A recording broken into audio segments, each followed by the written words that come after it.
मैं समंदर काफ़ी अरसे से आ रहा हूँ, जब से छोटा था। पहले ज़माने में जब आप आते थे तो काफ़ी खूबसूरत और काफ़ी साफ़ होता था।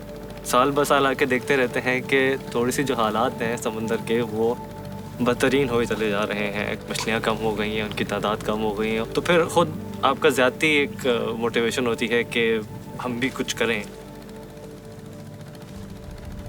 हम जब सुबह उठते, सुबह समझो समुद्र को नहीं देखे कोई काम में हम चले गए ना, तो दिल में ऐसा हो जाता है कि कुछ चीज़ गायब है हमारा। जैसा कि किसी का माँ बाप होते हैं, हमारा समझो रिश्ता समुद्र से, दिल का धड़कन यही है हमारा।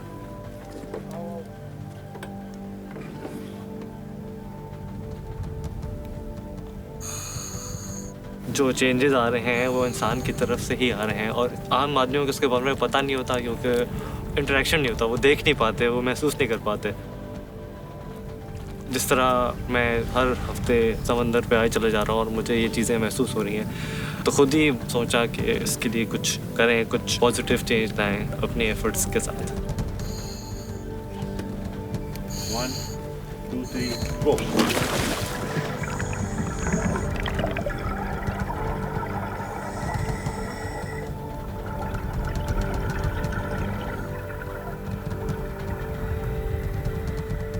जब हम नीचे जाते हैं, जिस तरह गोश्त नेट फंसा हुआ होता है, उसके अंदर लाजमी जानवर होते हैं जो मर चुके होते हैं, तो वो देख के बहुत दिल दुखता है कि इस तरह के हमने गोश्त नेट किसी से ख़त्म करने हैं, क्योंकि ये तो हमारे समंदर को बिल्कुल तबाह कर रहे हैं।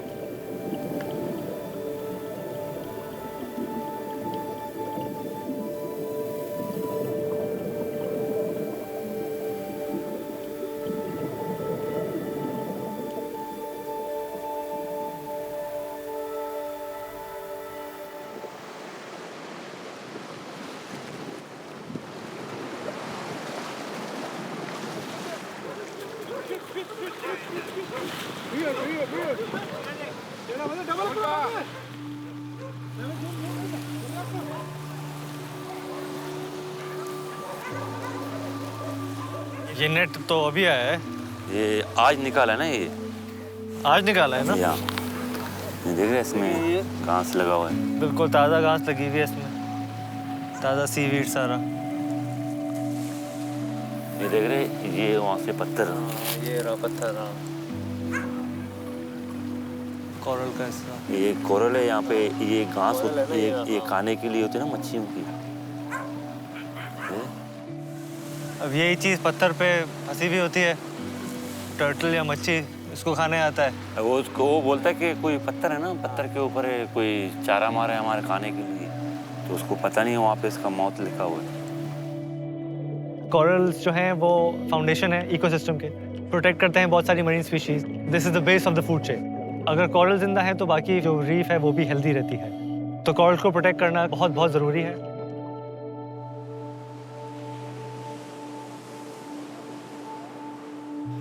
मैं जब से पैदा हुआ हूँ तो अब्दुर्रहमान गोट से, यहाँ से हमारा वास्ता है। जो हमारे अब्दुर्रहमान गोट वाले हैं वो सिर्फ मछलियों का काम करते हैं। आजकल मछली नहीं है, हमारी ज़िंदगी तो मछली के साथ घूमते रहते हैं। अगर मछली होगा तो हम लोगों का आमदनी सही हो जाएगा, यहाँ पे रोज़गार सही हो जाएंगे। पहले जो हमारे गोट वालों में इतना तो समझ था नहीं कि कोई आके बता दे कि जाल है, नुकसान है समुद्र के लिए। समंदर को जो है ना कुछ सफाई चाहिए, जैसा कि मछलियों को घर चाहिए। हम जाल अभी छोड़ दे हुए, इसका तो घर बर्बाद हो जाते हैं, उसमें मछली फंस जाएंगी, मछलियाँ ख़राब हो जाती है, तो पानी ख़राब हो जाता है, मछलियाँ अपने घर छोड़ के जाना पड़ता है उनको। इस वजह से समंदर में मछलियों की आमदनी कम हो रही है। अभी जो इन लोगों के दिमाग पे ये डाला गया कि भाई जाल नहीं छोड़ना, फिर वहाँ से हम लोग जाल जो है ना काट के फिर डाइविंग करके निकाल देते हैं। जहाँ से भी हम लोगों को जाल मिलता है तो जाल का कुछ ना कुछ करते हैं हम लोग, जैसा कि बेसरेट बना देते हैं, डॉग डिश बना देते हैं। तो वो जो चीज़ें बनती हैं वो ज़्यादातर फिशरमैन या उनके घर में जो ख़वातीन हैं वही बनाती हैं, और जो उसकी सेल से पैसा आता है वो फिर हम फिशरमैन को ही देते हैं, इनकी लाइवलीहुड का हिस्सा है। तो इसका मकसद ये है कि इनको सिखाएं कि ये चीज़ें जो हैं इनकी कोई वैल्यू है, तो इनको आप ऐसा डिस्कार्ड ना करें। हमारे करंट मॉडर्न सिविलाइजेशन में बहुत सारे इंसान हैं जिनका कनेक्शन समंदर से नहीं है, और इसलिए बहुत सारी चीज़ें समंदर में डंप की जाती हैं, तो हमने उनको समंदर के साथ लाना है। बीच क्लीन ड्राइव बहुत आसान काम है कि हम उनको बीच पे लाएं और उनको एजुकेट करें और उनका एक कनेक्शन बनाएं बीच के बारे में कि जो आप लिटर फेंक रहे हैं it is coming back on the beach. दुनिया में 7 हैं टर्टल की स्पीशी, 7 में से 6 हैं इंडेंजर्ड का मतलब ये है कि उनकी तादाद इतनी कम हो गई है कि अब वो एक्सटिंक्ट हो सकती है, यानी कि दुनिया से ख़त्म हो सकते हैं। और क्यों एक्सटिंक्ट हो रही है? क्योंकि इंसान के बिहेवियर की वजह से हमने पोल्यूशन ज़्यादा कर दिया है। जिस तरह आपको नज़र आ रहा है प्लास्टिक लिटर नज़र आ रहा है, क्लाइमेट चेंज मैंने आपको बताया। ये प्लास्टिक की तेलियाँ, बड़े जो तेलियाँ होते हैं वो टर्टल के गले में फंस जाते हैं। शायद आपने देखा होगा मूवी में। जो भी टर्टल मरते इसके वजह से मरते हैं। और ये रेशम का जाल कभी ख़त्म नहीं होते, ये चलता रहता है। क्या आप लोग चाहेंगे कुछ टर्टल्स और दुनिया की हेल्प करना? यस। तो व्हाट इज़ द अभी हम क्या कर सकते हैं? साफ कर सकते हैं। सफाई कर सकते हैं। तो क्या आप लोग 2 ग्रुप बना लेंगे? Yes. हम थोड़ी सी बीच क्लीनिंग कर लें। तो बीच क्लीनअप से एक ये साइकिल की अंडरस्टैंडिंग होती है कि प्लास्टिक पोल्यूशन बहुत बड़ा प्रॉब्लम है। तो लिटर उठाना तो जाहिर सी बात है एक सोल्यूशन है, but education is the main goal किसी बीच क्लीनअप ड्राइव का।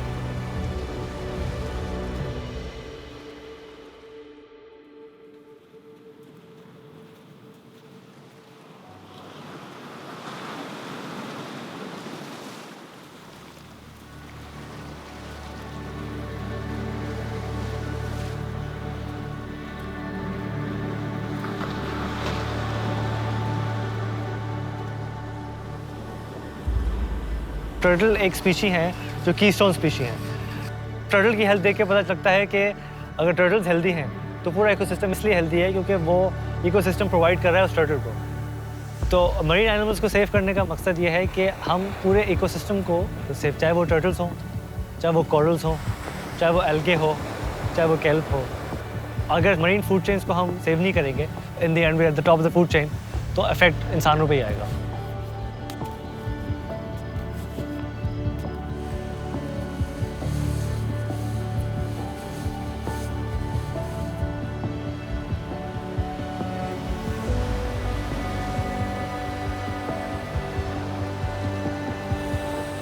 मुझे समंदर से बहुत प्यार है। मैं चाहता हूँ लोगों को एहसास हो और लोग इसकी जिम्मेदारी खुद लें।